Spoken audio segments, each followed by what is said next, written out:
Should you watch the movie Last Breath in theaters? I don't know. It depends. Did you watch the trailer? Because if you did, you pretty much already saw the entire movie. All jokes aside, I do think most of you will enjoy this movie, especially if you're into the based on a true story type of film. But if you're like me and you want a more fleshed out narrative with deeper emotional connections, then Last Breath will be just okay. I'm Renee. I like to talk about movies, not deep dive, not overanalyze, just straight up surface level thoughts for the everyday movie fan. Last Breath is directed by Parkison, and like I said before, is based on the true life events of Chris Lemons, a young saturation diver that was faced with a terrifying near-death experience where he was stranded, stuck at the bottom of the ocean for 40 minutes with only 10 minutes in his emergency oxygen tank. Spoiler alert, he lives and he survived unscathed, which is insane to think about. But anyways, the reason why the movie is exciting is because it is based on true life events. The real life stakes make it nail-biting and engaging, and the acting is really solid as well. The visuals for this movie were really cool, especially all of the underwater stuff, because I feel like it was depicted in a very realistic, like very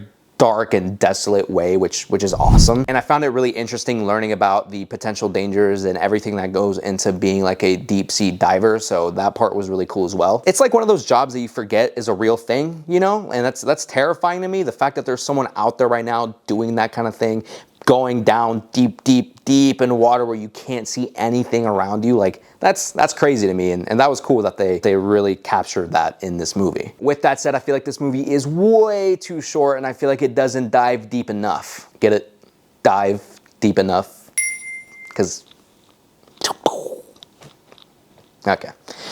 Anyways, for some context, there is a documentary of the same name, directed by the same person, and it's the same length as this movie. I haven't personally seen it, but I imagine the documentary goes a lot more in depth with each of the people that were involved with this event and how they dealt with everything, both literally and emotionally. A big miss for me while watching this movie was the lack of that emotional weight. I don't know how else to say it, but I just didn't care about the characters at all. Now, putting myself in their shoes, yeah, I could definitely start to feel the emotion as I imagine myself literally in that situation. They did try to incorporate the guy's wife into the movie, but I feel like they needed a little bit more backstory to that relationship for us to really connect with it. We see her once or twice in the movie, but again, there's just no way for us to get attached to these characters and really care about what's going on. On top of that, it's kind of difficult to figure out who the main character actually is. Like, you think it would be, you know, Dave, the diver that got stuck in the ocean, but he's unconscious for most of the movie, so a lot of time we see other characters that are just not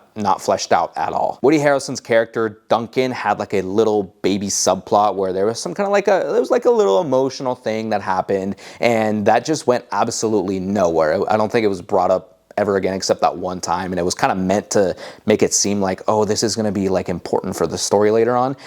No, it wasn't. Overall, I do think most people will like this movie. Just for me, it wasn't it. I wanted more, and I wanted more time with the characters, and I wanted to care about them more so I could actually feel the impact of what was going on. Like, it was exciting, and there were cool things to see, and like, it wasn't a bad movie, but if you watch the trailer, you've pretty much seen everything that you need to. I understand that because it is based on a true story, I'm sure the creators and the director of the movie wanted to keep everything as realistic as possible, but you already made a documentary first. You know? I feel like they could have added a little bit more drama and a little bit more backstory to this movie just to kind of make it more cohesive and entertaining as a featured film. Like, honestly, finding out that there is a documentary for this, I feel like I would have preferred watching the documentary over this movie. I give this movie a 7 out of 10. Like, I think it was a solid watch, but I don't think it was anything special.